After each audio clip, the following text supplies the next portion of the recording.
بعض لوگ خوف میں ایسے مبتلا ہوتے ہیں کہ شیطان کو موقع مل جاتا ہے ان کے دل میں وسوسہ ڈالنے کا. کچھ وقت ایسے ہیں اگر آپ پر وہ وقت آئے تو آج جو میں گفتگو کر رہا ہوں اس کو پلے باندھ لیں, فوراً آپ اس وقت سے نکلیں. اگر آپ اس وقت میں رہے اس کیفیت میں تو شیطان آپ کو گمراہ کر دے گا. شیطان انتظار میں رہتا ہے کہ بندے پر یہ وقت آئے اور مجھے وسوسے ڈالنے کا موقع ملے. ان میں ایک وقت ہے شدید غصہ. جب بندہ شدید غصے میں ہوتا ہے شیطان وسوسہ ڈالتا ہے, بندہ تکبر میں کوئی ایسی بات کرتا ہے, ایمان ضائع ہو جاتا ہے. تو شدید غصے کے وقت بڑا دھیان رکھیں کہ شیطان کو وسوسے ڈالنے کا اور بندے کو گمراہ کرنے کا موقع مل جاتا ہے. شیطان اس وقت بڑا خوش ہوتا ہے. دوسرا موقع جب بندہ فارغ ہو, ویلا ہو, نہ دنیا کا کام کر رہا ہے نہ آخرت کا کام کر رہا ہے. اس کا یہ مطلب نہیں ہے کہ اسلام تفریح کی اجازت نہیں دیتا. یہ جو تفریح ہے, سیر ہے یا ورزش ہے, یہ تو بجائے خود جسم کے لیے ہے اور جسم کا خیال رکھنا کا شریعت. تو اسلام تفریح کی اجازت دیتا ہے, ورزش کی اجازت دیتا ہے. یہ جسمانی کاموں میں سے ہے. یا تو بندہ اپنے جسم کے لیے کام کر رہا ہو یا روح کے لیے کر رہا ہو. یہ جو نرا فارغ بیٹھنا ہے شیطان کو موقع مل جاتا ہے, وہ ویلے آدمی کو اپنے راستے پہ چلا لیتا ہے. وہ فارغ آدمی کو سیدنا فاروق اعظم رضی اللہ تعالی عنہ نے نوجوانوں سے خطاب کیا. اس میں فرمایا کہ میں اس بات کو ناپسند کرتا ہوں کہ تم فارغ بیٹھے ہوئے ہو, نہ دنیا کا کام کر رہے ہو نہ آخرت کا کام کر رہے ہو.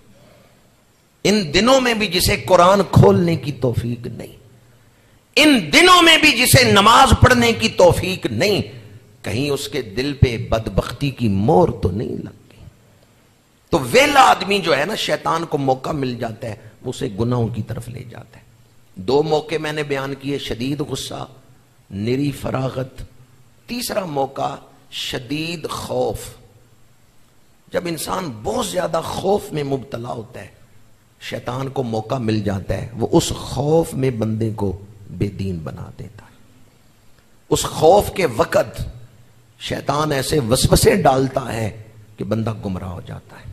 ایک حد تک چونکہ ہم بشر ہیں اور انسانی تقاضے ہمارے ساتھ ہیں, اس لیے ہم خوف میں مبتلا ہوں یہ کوئی عجیب بات نہیں. خوف میں مبتلا ہو جانا یہ کوئی قابل گرفت بات نہیں کہ کیوں خوف میں مبتلا ہوئے, لیکن ایک حد تک خوف میں مبتلا ہوں. اتنے خوف میں مبتلا نہ ہو جائے کہ نفسیاتی مریض بن جائے. اللہ ہے وہ خوف سے نکال لے گا. اللہ پر بھروسہ رکھے. اللہ نے آپ کے مقدر میں جو تکلیف نہیں لکھی وہ آپ کو آئے گی. اللہ نے جو تکلیف آپ کے مقدر میں لکھ دی ہے ساری دنیا مل کے بھی اسے پیچھے ہٹا سکتی. تو آپ اس موقع پر اپنے ایمان کو بیدار کریں, اپنے ایمان سے کام لیں. قل لن یصیبنا الا ما کتب اللہ لنا. ہمیں وہی معاملات پیش آئیں گے, ہم ان ہی مصیبتوں سے گزریں گے جو ہمارے رب نے ہمارے مقدر میں لکھ دی. تقدیر مبرم حقیقی نہیں ٹلتی. اس لیے اپنے ایمان کو بروئے کار لاتے ہوئے خوف سے نکلیں. خوف بھی رکھیں لیکن اتنا نہیں کہ آپ نفسیاتی مریض بن جائیں. جب میں کہتا ہوں کہ خوف سے نکلیں تو اس کا مطلب یہ نہیں ہے کہ آپ احتیاط نہ کریں. جب میں یہ کہتا ہوں جو مصیبت اللہ نے آپ کے مقدر میں نہیں لکھی وہ آپ کو نہیں آ سکتی. ایمان بھی تو کسی چیز کا نام ہے. اپنے ایمان کو بچائیں, اپنے ایمان کو زندہ کریں, ایمان سے کام لیں. ایمان اس موقع پر آپ کو بھمر سے نکال کے کنارے تک پہنچا سکتا ہے.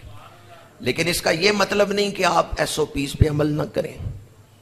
اس کا یہ مطلب نہیں کہ آپ احتیاط نہ کریں. اسلام اعتدال کا درس دیتا ہے. اسلام درمیانی راستہ دکھاتا ہے. آپ احتیاط کریں, آپ ایس او پیز پہ عمل کریں. لیکن بعض لوگ نا اس وقت افراط و تفرید میں مبتلا ہیں. بعض لوگوں نے اتنی احتیاط کی, نمازیں بھی چھوڑ دی، گھر کے دروازے بند کر دیے، اور ایسے خوف میں مبتلا ہوئے کہ نفسیاتی مریض بن رہے ہیں۔ بعض لوگ بے خوف ہو گئے، انہوں نے کہا احتیاط کی ضرورت ہی نہیں ہے۔ یہ دونوں غلطی میں ہیں۔ جو احتیاط نہیں کر رہے، بالکل ہی احتیاط نہیں کر رہے، یا جو احتیاط حد سے زیادہ کر رہے ہیں، افراط و تفریط میں مبتلا ہیں۔ اسلام درمیانی راستے کا حکم دیتا ہے، احتیاط کریں جہاں تک ممکن ہے، جتنی احتیاط آپ کر سکتے ہیں کریں، لیکن احتیاط کر کے بھی نتیجہ رب پہ چھوڑ۔ میں کتنے ایسے لوگوں کو جانتا ہوں جنہوں نے ہم سے بہت زیادہ احتیاط کی لیکن کرونے میں مبتلا ہوئے ہیں، اگرچہ بچ گئے، اللہ نے صحت عطا فرما دی، لیکن وہ مبتلا ہو گئے۔ اس لیے احتیاط کر کے بھی نتیجہ رب پہ چھوڑ دیں۔ قُلْ لَن يُصِيبَنَا إِلَّا مَا كَتَبَ اللَّهُ لَنَا۔ احتیاط بھی ضروری ہے، اس کا یہ مطلب نہیں کہ ہمیں اسباب اختیار کرنے کا حکم دیا جا رہا ہے۔ یہ نہیں کہ آپ اسباب کو چھوڑ کے کہیں کہ میں رب پہ توکل کر رہا ہوں۔ کاملین کا مقام اور ہے، ہمارے لیے حکم یہ ہے کہ ہم پہلے اونٹ کا پیر باندھیں پھر رب پہ توکل کریں۔ میرے آقا کریم صلی اللہ علیہ وآلہ وسلم چاہتے تو مکہ سے مدینہ منورہ چشمے زدن میں پہنچ جاتے، ہجرت کرتے ہوئے اتنے دن نہ لگتے، اونٹنی پہ سواری نہ فرماتے، چشمے زدن میں مکے سے مدینہ منورہ پہنچ سکتے تھے یا نہیں؟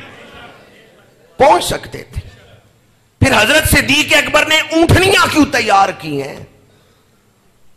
میرے آقا کریم کی سیرت ہمیں درس دے رہی ہے، حضور کی جو شان ہے وہ اس سے بلند ہے، لیکن امت کو تعلیم دی ہے کہ تم اسباب کے جہان میں ہو، اسباب اختیار کرو۔ دشمن آئے جنگ کرنے، حضور دعا فرماتے، سارے تباہ و برباد ہو جاتے، لیکن حضور نے جنگ کی ہے، زخم برداشت کیے ہیں، صحابہ نے تلواریں اٹھائی ہیں۔ یہ اسباب جو اختیار کیے جا رہے ہیں، یہ اصول حضور نے بیان کیا امت کے سامنے کہ اسباب سے منہ نہ پھیرنا، اسباب اختیار کرنا۔ بھئی جب اللہ نے ہمیں اسباب کے جہان میں پیدا کیا ہے تو پھر ہمیں اسباب اختیار کرنے چاہیے یا اسباب چھوڑنے چاہیے؟ ویکسین اسلامی ملکوں نے کیوں نہیں ایجاد کی؟ پاکستان کو چاہیے تھا ویکسین بناتے، لیکن اسباب کی طرف ہمارا دھیان نہیں۔ اس دور میں سیڑھی تو لگائیں گے نا مسلمان مینار کے ساتھ، تو اس دور کے مسلمان کیوں نہیں اسباب اختیار کر؟ ہم نے سارا کام چھوڑ دیا ہے بزرگوں پر کہ دعا سے ہی وہ سارا کام چلائیں گے۔ اگر دعا سے ہی سارا کام چلانا ہوتا تو کوئی جنگ نہ ہوتی، نہ بدر نہ احد، میرے آقا دعا سے ہی فتح حاصل فرما لیتے۔ اور دوبارہ کہہ رہا ہوں، میرا اس پر ایمان ہے، میرا یہ ایمان ہے، عقیدہ ہے، جنگ نہ ہوتی، حضور صرف دعا فرماتے دشمن مر جاتے، حضور دعا فرماتے دشمن بھاگ جاتے، مقابلے کی نوبت ہی نہ آتی، لیکن حضور نے کیا صرف دعا سے معاملات حل فرمائے ہیں، اسباب اختیار کی۔ ہمارے ہاں کتنا پیسہ سائنس کی ترقی پہ خرچ ہو رہا ہے، کیوں نہیں مسلمان اسباب کی طرف توجہ کر؟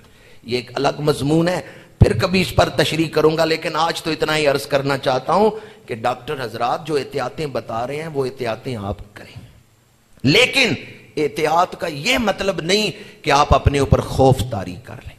احتیاط کر کے پھر خوف سے اپنے دل کو بچائے رکھیں، ہوگا وہی جو میرے رب نے لکھ دیا ہے۔ موت کا وقت جو رب نے مقرر کر دیا ہے، نہ ایک لمحہ پہلے آئے گی نہ ایک لمحہ بعد میں آئے گی۔ موت کا جو وقت رب نے مقرر کر دیا ہے، نہ میں اس میں اضافہ کر سکتا ہوں نہ اس کو گھٹا سکتا ہوں۔ احتیاط کر کے پھر رب پہ توکل